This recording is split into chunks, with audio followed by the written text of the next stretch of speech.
Joining us in this very special program today is Mrs. Parminder Kaur Dhillon ji.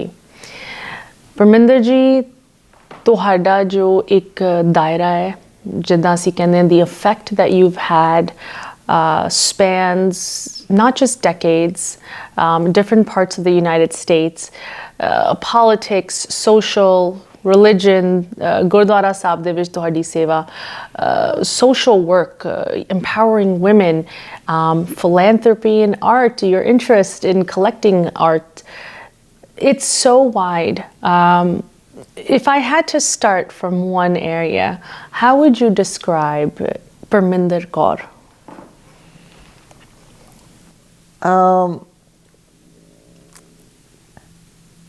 I don't think I can say I wanted to do this and it happened. Things happen around you and you just work into it, you know. In school, I was in school, my father was very much interested कि भी मैनू मतलब छोटे ਹੁੰਦਿਆਂ ਤੋਂ ਹੀ 5-6 ਸਾਲ ਦੀ ਉਮਰ ਤੋਂ ਕੀਰਤਨ ਸਿੱਖਣਾ ਬਾਜਾ ਵਜਾਣਾ. Then I went to school, then I started learning sitar. He had a master ji coming teach me at home for 6 years. He was a radio artist, he was a student of Ravi Shankar, but he used to come to my house to teach me sitar. For school which ਉਹ ਕਰਨਾ, art, dancing, painting, embroidery, learning how to, you know, little projects, because we had a teacher, art teacher, who was from Shanti Niketan. So I was exposed to a lot of stuff as a child growing up. And then when I went to college, even though I did BSc at Lady Evan College, but we had extracurricular activities, doll making and doing batik and doing stuff like that, you know. So all the time I had my own little projects. My mother was into garmiyan ch beh ke sirane de glove kadne ne, you know, kudiyan nu busy rakhna. So cooking karni hai, you know, things like that, keeping. My mother was a very good house, you know, she got her house very nicely. Of course, my dad was in the Air Force, so sara kuch hege te wo furniture te MES da hi hunda si. Very basic, but you know, her cushion covers were always embroidered and her tablecloths were embroidered, and you know, always very particular, churi kithe rakhni hai, kaanta kithe rakhna hai, you know, all that. So basic, all the little basic stuff. So when I got, my marriage was an arranged marriage, and I was very much into keeping my house and luckily for me, my husband shared my interests. He was into photography and art, and so life became very easy for me. But life has brought you in a lot of different places, especially to see husband, ਤੁਹਾਡੇ husband ji da zikr ਕੀਤਾ. What were those early years like, especially when you had to take yourself, your young children, and move from India all the way across the ocean to the United States with a pit stop in England? Yes, pit stop in, you know, when I got married, my husband was a registrar in PGI in the orthopedic department, and then he said he wants to go abroad, and my mother was not very happy. And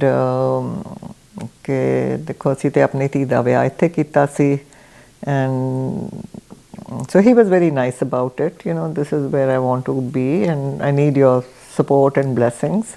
So they were very, I would say, supportive. And, you know, when you're 20 years old, 21 years old, going to a foreign country is very glamorous, you know. You have no idea what you're getting into. But when I was in school, I went to the Air Force School in Delhi. We had a geography teacher, and he was very, I would say, he had a different outlook. And 7th grade with CSE, he said, I want you all to write a letter to somebody in America. I have a friend who's a teacher. I'm going to send your letters to that person. They are going to give it to their students, and then you're going to start writing to people. Wow. Pen pals. Pen pals. So we wrote letters, very excited, and we all got letters back. We kept writing letters. Then my pen pal would, she was from Massachusetts, so she would write, John F. Kennedy was standing for president. So she started sending, she was Catholic, so she was so excited that there's a Catholic person who's going to run for president. So she started sending me propaganda material about John F. Kennedy. Then when I went to college, this movie came out, My Fair Lady and The Sound of Music. Yes. So she sent me records from America. I still have them. Oh my goodness. And then when I came to America, I contacted her. Wow. And she lived in Connecticut. I went to meet her. Oh my goodness. We still stay in touch. Wow.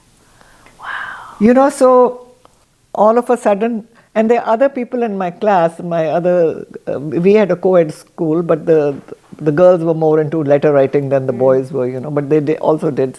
So some of them now, they ask me, can you ask June, her name was June, if she still knows that girl who was in her... So, that whole fascination, and her husband was a writer, and he used to actually cover the United Nations in the beginning. Leo D'Amour was his name. Then he wrote a book called about the Chappaquiddick tragedy. He wrote a book. Yeah. So I met him also. Wow. Very interesting person. What year did your family, you and your husband and the children, arrive in the United States? In 1971. 1971. What was the climate like, खास करके, starting from New York to then coming to North Carolina? Tell me about those years. Well, 1971 we came to the US. My husband had to go through his whole training. He had MS in orthopedics in India. He had worked for 2.5 years in England. But whatever experience he had, when you come to America as a doctor, you have to go through the American training. So it was, when you don't have any expectations, you kind of try to do whatever you have to do. I was basically just taking care of the kids. They started school in the Bronx, and I would take my daughter to school, pick her up, bring her back. She went to a daycare before, or a preschool before. It was a Jewish preschool. I had no idea about, and she'd come home and she'd recite the story Herod the King. And I had no idea about the Jewish community or that. But the teachers were very nice, and my child is learning. She had started to speak English when she was still a child in England, and the teacher was always correcting her because her accent was very British. She would say tomatoes, and the teacher would say tomatoes. So we lived in apartment buildings, and we tried to manage with, a resident salary, and started going to the Gurdwara. The Gurdwara was just bought in Richmond Hill, just a little bit before we moved from there. My little kids, I would dress her up, I would sew her clothes. She used to wear a salwar kameez and a parandi, and my 2-year-old son would wear a pagdi, and they would sit very quietly. And so I don't know, we never had any negative experiences. Well, New York is, and always has been, a melting pot, a very diverse, conglomeration of different cultures, backgrounds, people. How was it when you came to North Carolina? Even in New York, we lived on the Albert Einstein Hospital premises. So there were 3 big apartment buildings. We really never walked out of there. My husband worked there, he walked to work. And, if we went out for shopping, we would just go in the car and come back. So, but coming to we lived on the 20th floor. Coming to North Carolina, now we are on the ground. Everything is on the ground. There's no multi-story buildings. We bought a house which is out in Johnston County, surrounded by fields, soybean fields and tobacco fields, and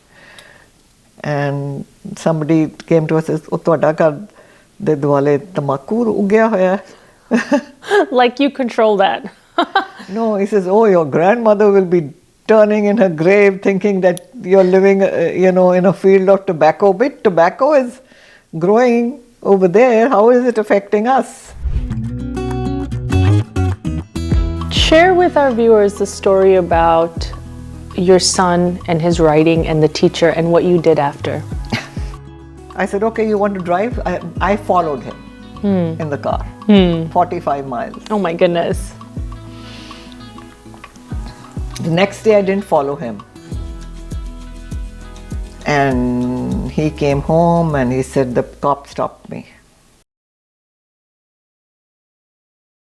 When you moved to Johnston County, there was a particular sign that you were telling me about. Tell me about that sign and your husband's response to it. Yeah, we moved there, and there were 2 other doctors there, Indian, from his Amritsar Medical College, and all the 4 roads, Johnston County, Smithfield, North Carolina, is at the intersection of 95 and 70, 2 major intersections. And when we saw this big sign, the United Klans of America welcomes you to Johnston County. United Klans, like the KKK. KKK, yeah. Well, they had written United Klans, but it was written KKK.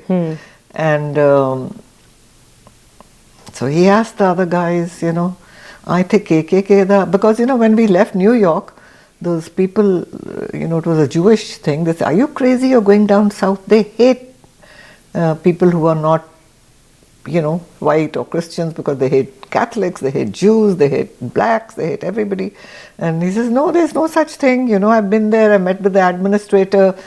The administrator in the Second World War had been to India. He was very impressed with Sikhs. And he told Tejpal, "I don't care, you need to come over here." And Tejpal said, "I still have a year and a half in my residence." He said, No, we'll wait for you. We should have thought, why is nobody coming here? That the place is sitting empty for another year and a half. Right. But Mr. Gilbert was the administrator, very nice man. So he just convinced him that we have to come. So when we saw these signs, we asked the other 2 doctors, "I think a sign ਲੱਗੇ ਨੇ ਜਿਹੜੇ ਤੁਹਾਨੂੰ ਕਿਸੇ ਨੇ ਕਦੇ ਕੁਝ ਕਿਹਾ ਹੈਗਾ?" ਕਹਿੰਦੇ, "ਨਹੀਂ, ਕਿਹੜੇ ਸਾਈਨ?" ਕਹਿੰਦੇ, "ਉੱਥੇ ਉਹ ਲੱਗਿਆ KKK, what is that?" And ਅੱਛਾ, ਕੋਈ ਪ੍ਰੋਬਲਮ ਨਹੀਂ, ਚਲੋ ਉਹਨਾਂ ਦੇ 3 ਕੇ ਨੇ, ਮੇਰੇ 5 ਕੇ ਨੇ, ਮੈਂ ਤਾਂ ਖਾਲਸਾ ਹੈਗਾ.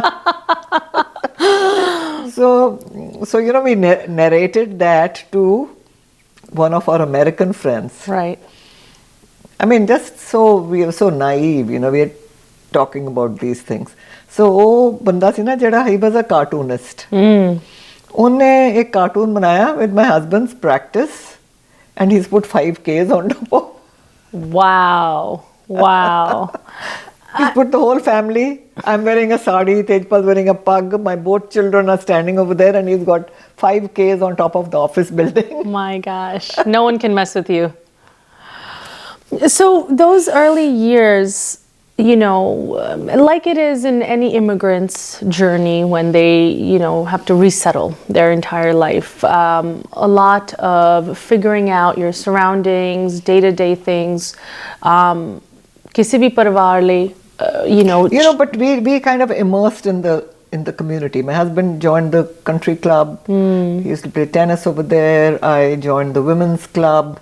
I was like a novelty. They wanted to ask questions. They would ask me stupid questions of, do people still live in treetops? Do they have snake charmers? Do they have this? Do they have, like just... Of course. So ignorant. But that's all they knew. Right. Because, the way America, rural America or small town America is, to them the world ends at the coast of America. Nothing else exists. Even football is World Series. You're only playing in America. What World Series are you talking about? Yes. But so I would love to go talk. I would, wear my saris and I would talk about India. And then my son used to wear a patka. I would go talk to the teacher about, ਅਸੀਂ ਸਿੱਖ ਹੈਗੇ ਆ, ਇਹਦਾ ਪਟਕਾ ਨਹੀਂ ਉਤਰਨਾ ਚਾਹੀਦਾ. If somebody takes it off, I taught her how to tie a patka. Wow. If my son's patka comes off, you have to put it back on. Wow. You have to empower yourself. You have to take the initiative. Nobody ever said anything to my son. I had more problem with other Indians telling my son, what is that ball on your head, than American kids. Share with our viewers the story about your son and his writing and the teacher and what you did after. My sons I took my kids to a public school in Johnston County, and he's in the 7th grade, and they were not motivated. Like, they would finish their homework in school, they'd come home and they had nothing to do. Of course they would play with their neighbors, kids and all that, but there was no kind of... My daughter was different. She would like to read everything, any book. Anybody gave her $10, we came to Raleigh, she'd go to the bookstore, buy a book. So Mandeep comes home one day and he says, my teacher's given a note, she wants to see you. I said, okay. So I see the note. Next morning I go to the principal. I said, I got this note from his teacher. And what's wrong with the note? And the principal looked at it and I said, I want to see the teacher in front of you. So the teacher came. I said, you sent this note? She says, yes, he doesn't write correctly. I said, okay.